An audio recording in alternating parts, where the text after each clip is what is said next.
2 test మ్యాచ్ల సిరీస్లో team India ఘనంగా బోణీ కొట్టింది. చెపాకు వేదికగా బంగ్లాదేశ్తో జరిగిన తొలి టెస్టు మ్యాచ్లో 250 పరుగుల భారీ తేడాతో గెలుపొందింది. Team India senior bowler Ravichandran Ashwin 6 వికెట్ల తేడాతో చెలరేగడంతో 515 పరుగుల లక్ష్యంతో బరిలోకి దిగిన బంగ్లాదేశ్ 234 పరుగులకే కుప్పకూలింది. బంగ్లా బ్యాటర్లలో నజ్ముల్ హుస్సేన్ శాంటో ఒక్కడే హాఫ్ సెంచరీతో రాణించాడు. భారత బౌలర్లలో అశ్విన్ 6 వికెట్లు తీశాడు. రవీంద్ర జడేజా 3 వికెట్లు పడగొట్టాడు. బుమ్రా ఓ వికెట్టు సాధించాడు. ఇదిలా ఉంటే మూడో రోజు ఆట ప్రారంభానికి ముందు టీమిండియా బ్యాటర్ రిషబ్ పంత్ చేసిన పనికి అందరూ ఆశ్చర్యపోతున్నారు. మ్యాచ్ ప్రారంభానికి ముందు చాలా మంది ప్లేయర్లు మైదానానికి మొక్కి లోపలికి వస్తుంటారు.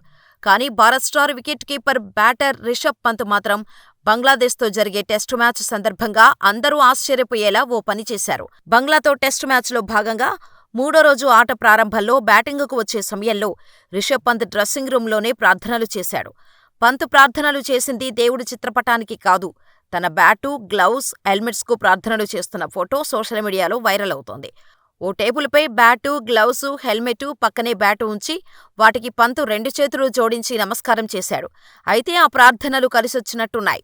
మూడో రోజు ఆటలో పంత్ బ్యాటుతో అదరగొట్టాడు. 109 పరుగులతో సెంచరీ పూర్తి చేసుకున్నాడు.